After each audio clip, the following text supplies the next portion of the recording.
Corey, you over here just handing passes out, hall passes to all. Hood pass, hall pass. Yeah, hood pass, hall pass. Pass. People Pass the grass. People are saying, Corey, you letting all these passes out here, man. So this one's pretty bad, man. Surely you have a problem with this to the point where you gotta really consider that pass that you probably about to give him.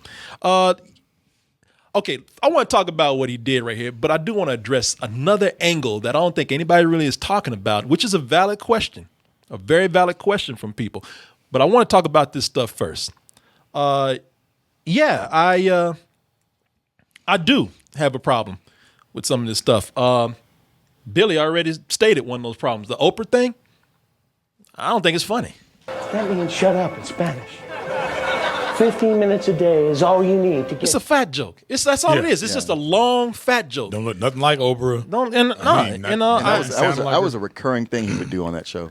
Yeah. Oh, I don't know. And every time I was just like, dude, come on, why? The Karl Malone thing, because y'all talking about what? Yeah, okay, it's a fat joke. What about the black thing, Corey? And blackface. Come on, man, address it. I will. I have more of a problem with the black image and representation that he does with Karl Malone. With Karl Malone, I it's weird to me because he's doing what makes me uncomfortable is when people do the dumb black voice. Yeah. Right. The slave English. The slave English, yeah. I be see aliens up in the sky. Alien sticking all kind of hell up their butt. Karl Malone never seen no flying saucer himself, but if he do, I don't really like that right there. But then again, I have made accents. I mess with Carlos all the time. Put it out there. So I really can't judge. But I tell you where I think I crossed the line, where they crossed the line, and where it crosses the line with me on this. Not trying to make excuses for anything I do, anything anybody else does, but I just don't like it when people take a stereotype and have no point to it and make a production out of it. Mm-hmm. That's all it is. It's just like I'm making a dumb black voice, and that actually bothers me more than the blackface. Right. All the effort you put into it. Yeah, it just stop. You make a production right there, man. It's a pointless stereotype. It's one thing to tell a joke where you do that accent and you make fun of Karl Malone, but it's like, man, do you really hate this guy? Right. It's like it's another to spend 6 hours in makeup. Yeah. It's like, come on, man. Well, especially when Karl Malone doesn't even talk that way. I didn't say all the passengers. You and I on the plane with two pilots. We're going to Louisiana hunting. Okay. And so he could get off course and land in the mountain. And he talks very proper. Yeah, he didn't I wouldn't say. Because that's always been a joke about Karl Malone. He's really. You can hear the wheels turning there. That brother is concentrating. He's like, look at. Hey, you know what, man? Maybe that whole parody, maybe that helped Karl Malone. Maybe educated him to be a better person. He's like, I'm gonna get on this I got to show. work on my diction. Yeah. What you say? The gears are grinding right there. Hey. Smoke come out of his ass. Yeah. Let me talk, Jimmy. But here's the thing. So listen. I have a problem with all this blackface stuff that's coming up, but I tell you why. It's usually not with the individual themselves. Because first of all, can I forgive? Because look, he came out with the obligatory apology, man. Trying to explain why he was going on vacation. I wasn't trying to dodge. It just so happens. But he says, it just happens I got caught. Yeah, and I'm sorry, but you can read the apology here. I mean, to sum it up, I'm not going to read the whole thing because it's long. But it comes down to, at the time, I was not really thinking any kind of race or anything. I was just doing a character.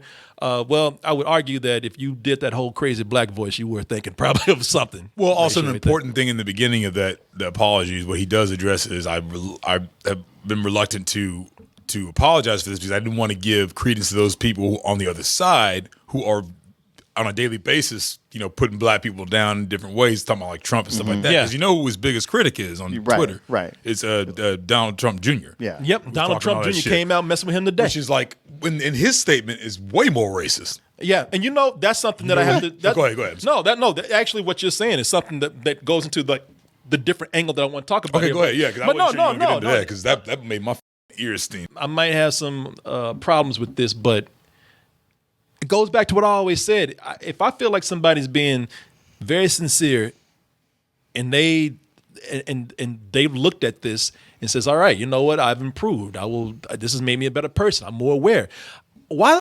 Again, this is the same thing, man. Why am I gonna change my mind? It's, if I'm convinced that he is truly sorry, and I know that everybody has to come out and do the same apology, but if his actions speak for themselves after this is done, then I have to give him that chance. Sure. And been speaking for themselves.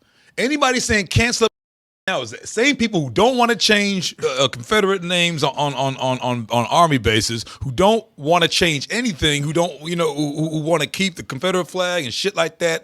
Those are people saying, well, how come you ain't canceling him for that? Because he's actually trying to do something. You trying to keep the same shit going. Yeah. Well, on the other side of that, I would even say like it's liberal-minded young people too, who are just not hearing about racism is bad, and yes, racism is bad, and yes, everybody should say that. I mean, I have to say it. Of course, we know racism is bad, but they are seeing like everybody being, I hate to use this word, woke. Everybody being aware. They see, and it actually is a testimony to something. They see that everybody is quick to bring attention to injustice and racism. So they see this and they see that it's wrong, and immediately they attach themselves to the worst of it. I'm more upset at the industry that allowed this business that that created this atmosphere where everybody thought that they could do it, because there's a lot of people. You can't go in here and keep picking and choosing these people one by one.